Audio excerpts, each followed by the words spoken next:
Gibran Rakabuming Raka atau Gibran Raka merupakan wali kota Solo periode masa jabatan 2021-2024. Pria kelahiran Surakarta 1 Oktober 1987 ini merupakan anak pertama dari 3 bersaudara pasangan Joko Widodo dan Iriana. Gibran menyelesaikan pendidikan di Sekolah Dasar Negeri Mangkubumen Kidul, Surakarta dan Sekolah Menengah Pertama SMP Negeri 1 Surakarta.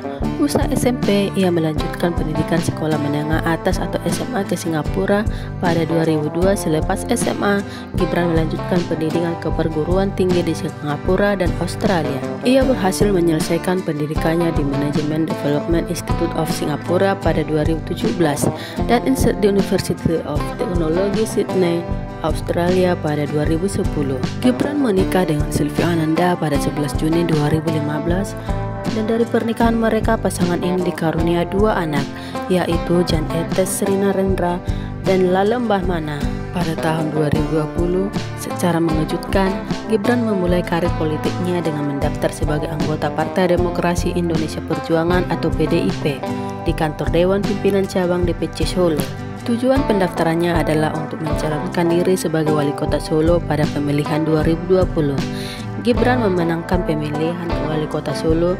Ia resmi dilantik sebagai wali kota Solo pada 26 Februari 2021. Pada 22 Oktober 2023, Gibran dideklarasikan sebagai bakal calon wakil presiden yang akan mendampingi Ketua Umum Partai Gerindra dan bakal calon presiden Prabowo Subianto, dan telah resmi ditetapkan sebagai calon wakil presiden atau cawapres pendamping Prabowo Subianto pada pemilihan presiden 2024. Sumber kekayaan Gibran Rakabuming Raka tengah ramai disorot. Pasalnya, jumlah harta Gibran tersebut jauh lebih sedikit dari harta Kaisang Pangarep, dikarenakan sejak menjabat jadi wali kota Solo, Gibran tak lagi fokus pada bisnisnya. Sumber kekayaan Gibran Rakabuming Raka. 1.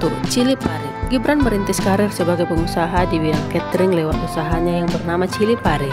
Saat membuka Chili Pare, Gibran menggunakan modal dari pinjaman bank. Keberanian Gibran dan mengambil risiko berbuah hasil, kini bisnisnya semakin besar. 2. Bisnis kuliner. Dunia kuliner menjadi bidang yang digeluti oleh Gibran Rakabuming Raka, menjadi sumber kekayaannya. Suami Sylvie Ananda ini memiliki banyak sekali produk kuliner yang ia jual. Sebut saja Markobar yang dibangun sejak tahun 2014 dengan menu andalan martabak. Lalu ada pula bisnis kuliner dengan nama Mangkokku yang digeluti bersama Chef Arnold, Kaisang Pangarep, serta Randi Kartadinata. Bisnisnya ini pun sudah tersebar ke berbagai kota di Indonesia.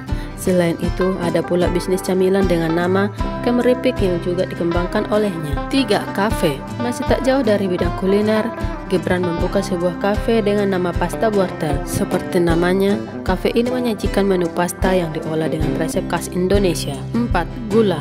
Satu lagi bisnis Gibran di bidang kuliner adalah gula. Bisnis minuman beku dan minuman dingin ini menerima suntikan dana perusahaan modal Ventura Alpha JWC Ventures. Tak tanggung-tanggung, modal yang diperoleh Gibran mencapai 71 miliar. Ia juga punya bisnis minuman ngedrink yang cukup populer. 5. E-color. Merambah ke bidang lain, Gibran melirik dunia teknologi dengan merilis e-color. Bisnisnya menyasar layanan smartphone khusus dari brand Apple. 6. Aplikasi digital. Ia memiliki sejumlah usaha aplikasi digital seperti Kerjaholic hingga Madang. Kerjaholic menawarkan aplikasi untuk para pencari kerja, sedangkan Madang menawarkan jasa makanan rumahan yang mencoba membantu ibu rumah tangga mendapat penghasilan tambahan. 7. Clothing line. 8. Gaji wali kota. Pekerjaannya sebagai wali kota membuat Gibran tidak lagi terlalu fokus pada bisnis. Bahkan sebagian bisnisnya juga kini dijalankan oleh Kaisang.